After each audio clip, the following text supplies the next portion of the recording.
Hello, everyone, and welcome to Real Reviews Live. I'm Chase Lee, and I'm here to cover another selection from the Dallas International Film Festival. This is my 10th movie that I saw at the festival, and since I am doing this live, if you are watching this live and you have any questions or comments, comment in the place below my face, and I will answer them accordingly. If you want to troll me, that's fine.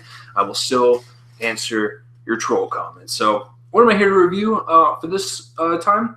Nowitzki, The Perfect Shot. And title self-explanatory, but I mean, if you're not a fan of basketball and you don't know who he is, maybe I can enlighten you to check this out, because this is it's really nice, clean documentary. There's really nothing wrong with it.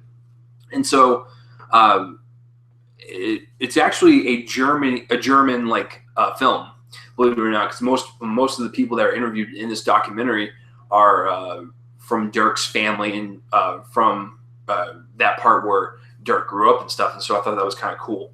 But don't worry, it's got English subtitles, so it's all good. So yeah, it's I don't even have to read the description. It's basically, this movie's about Dirk Nowitzki, who is currently playing for the Dallas Mavericks, which is really cool because I live in Dallas, so it was really awesome to see like a movie based on kind of a athletic superstar that lives here. So I thought that was really cool. It's directed by Sebastian Dainhart, and that's it. So like I said, guys, and I've stated this many times before, and I'll say it again, it is really hard to review documentaries because most documentaries are good. Like, you really have to try hard to be bad. So I guess let me just tell you the overall like kind of thoughts and like perception of the movie and stuff, and we'll just go from there. So the directing, I think what Sebastian Dainhart, I probably just butchered his name. Okay, I think what he really wanted to focus on was Dirk's relationship with his coach, Holger, who basically coached him and trained him when they lived in Germany together. And this is the guy that went and saw Dirk at like when he was 14 years old, and like he kind of adopted him in a way, and he started training him. He was almost like, you know, the master, and Dirk was his apprentice, and they kind of had like that relationship, and like they would train and they would work hard and bust their ass every single day. And this was the type of coach to where he wanted to figure out, just like the title suggests, that perfect shot. Like, this was insane to me, because when you watch basketball as a viewer or whatever, it's like, okay, you're shooting a ball into a hoop. Yeah, there's some geometry that has to go into it, like the way you shoot it, the way it's got arc perfectly into that basket. Yeah, there's stuff to be had in terms of conversation, but oh dear God, this guy, he was like figuring out numbers. He was feeling like the velocity, the jump, the way the arms are, the way how big your feet are. Like, this guy was like really digging into the numbers and animatronics. Like, he was actually building animation to figure out like how to do the perfect shot. And like, you know, Dirk is really tall. Like, really tall. I'm 6'4". The guy's got, I think, 7 or 8 inches on me. I think isn't he like near 7 foot? I think something like that. But like, you know, he's a tall dude, and like most people that play basketball, when they're that tall, they just, you know, they're there for rebounds, and like they'll be there to scoop up, you know, a ball that does make it into the basket underneath the net. So what Holger tries to do is like he tries to be like, you know what? Just because he's tall doesn't mean he can't shoot. And so he actually figures out a really, you know, unique kind of pattern for Dirk to shoot. And, you know, Dirk's really good at shooting. I've seen a couple of games. He's really good at shooting for his height. And you're thinking to yourself, like, this is weird, man. Like, like I said, most tall guys are there for rebounds. And so, you know, Dirk, he's more infamous for doing like kind of the tilt back, where he's like he'll shoot and he'll kind of tilt back a little bit. That makes total sense, because if he was just there and he shot it, he'd probably overshoot it most of the time.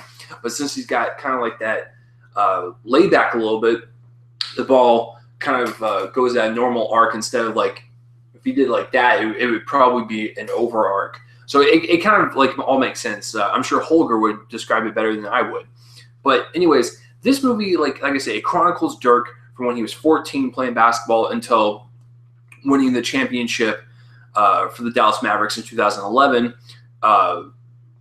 And it was like a Rocky vibe almost, because this movie really focused on Holger and Dirk's relationship. Like, this was a coach and an athlete's movie, like, hands down. Holger was at the screening last night, and at the Q&A, everyone would ask questions to Holger. Why? Because he was one of the main focuses of this movie. Yeah, it's Dirk's movie, but this was also Holger's movie. Like, it's really strange. Like I said, this was a coach and athletes type of movie. And like I said, I just told you the movie. It chronicles from when Dirk was 14 all the way up until he wins the championship in 2011 with the Dallas Mavericks. So what I can tell you, what the main message of this documentary is: perseverance and hard work pay off. Dirk worked his ass off as a kid, and he continued to work his ass off when he was a teenager in his adulthood. And he's even working his ass off now, and he's 35 years old. Well, from what the documentary says, he's probably 36, but he's almost 40, which means he'll have to retire from the NBA pretty damn soon. And so, just seeing this like life and this thing being documented and chronicled it was just really fascinating to watch, because Dirk is one of those guys that didn't really care for cameras, didn't really care for fame or attention. He just liked playing the game, and he liked perfecting, his craft. And at the end of the movie, one of the last things he says is like, I shoot a ball into a basket and people love me for it.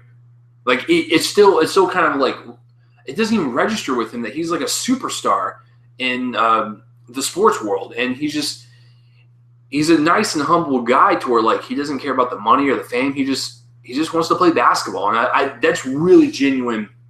That's super rare to find in athletes or celebrities or movie stars or whatever nowadays, is because they like what they do. And it's not because of the money. Yeah, the money's nice, but overall, they like just playing the game, man. And so I think that's what you can take away, is that it's hard work, perseverance, and like just dedication to your craft and becoming better and better and staying late. Like, when someone tells you to leave, don't leave. You want to stay for an extra 15, 20 minutes and better yourself at what you were trying to do that day. That's what Dirk is all about. And it shows like he's also a genuine nice guy. He does stuff for charity, and he just like staying out of the limelight and just playing the game to the best of his ability. And when they win the championship in 2011, that was almost like the pinnacle moment for Holger and Dirk, because it's like they've been working for like the past like 20 plus years for that championship. Something that they can kind of look at and go, all of our hard work, all of my training to you, and all of your playing abilities, we have reached this point where like we can't go any higher. This is like the end of our little story of Holger and Dirk's story, reaching that championship. And in the movie, you can see Dirk kind of leave the court when they do win, because it was too emotional for him. That just tells you right there that, like, this is a guy that loves the game, like, a lot. So, I mean, that's basically the movie. And like I said, I think the message is just dedication, hard work. Just continue to do what you do and better yourself. Don't be afraid to take chances. Take chances. I think that's what you can take away from this documentary. As far as the acting goes, you can't really judge Doc on its acting because it's real life. But I got to tell you, Dirk himself and his family are, like, funny. They're really funny. Like, there's a lot of, like, funny moments. And it's like, oh, these are pretty funny people. So I was taken aback by that. He's just a funny dude. But his wife was also in the movie being interviewed, and she said he was a funny guy. So, Dirk, let's hang out, man.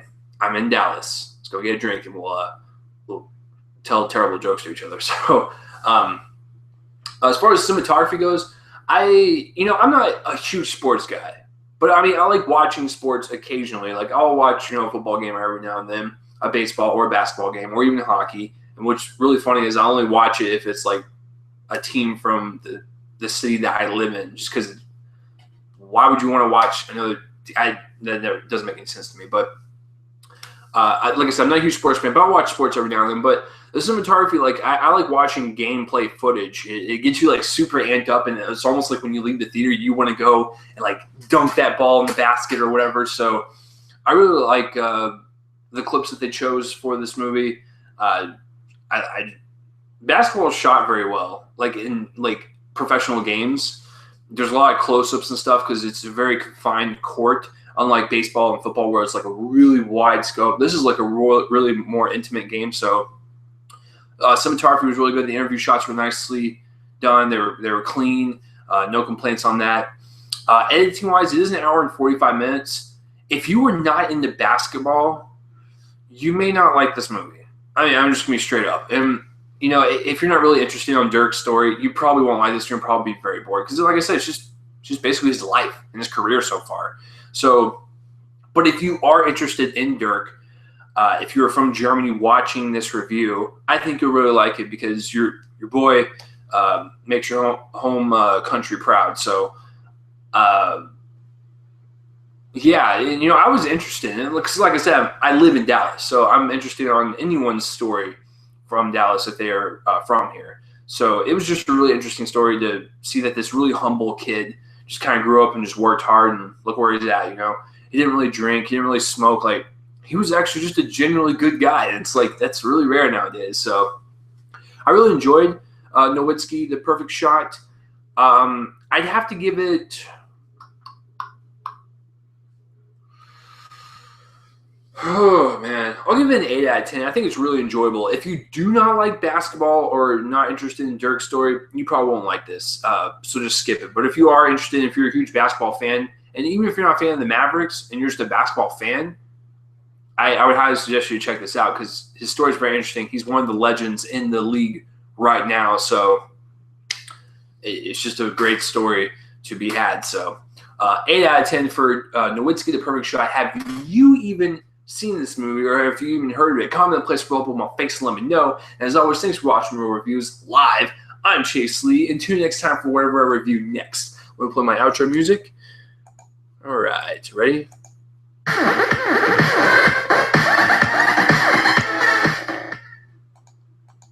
And I want to stop the broadcast. That's what happens when you do stuff live, folks. And okay, goodbye.